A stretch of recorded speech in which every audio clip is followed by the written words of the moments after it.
Hello mga ate at kuya. Share ko lang sa inyo, natutuwa talaga ako sa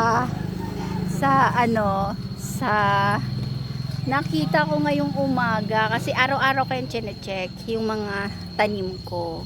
Tapos eto guys, i-share ko sa inyo. Ay! May bunga siya. Ayan, may bunga na siya nagtatago. Ayan, ayan. Yan, nakita niyo ba? Ayan, yan, yan, yan. Yun o, yun. Yeah. Nakakakilig. Pero, ayan, ang dami niya pang bulaklak. Ang dami niya pa. Ito, bulaklak pa yan. Opo, ang dami. Tapos, itinabi ko siya sa kalamansi. Hindi ko alam kung dahil ba sa kalamansi na may bunga, kaya siya nagkaroon din ng bunga. Ayan guys, ay nasa paso lang.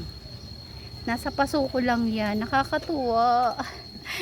Meron akong atis sa paso. So, kaya palang mamunga ng atis kahit nasa paso.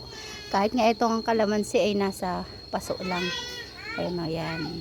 So, ang inaantay ko na magbunga itong suha at yung pomegranate. So, yun lang. Share ko lang. Kakatuwa lang.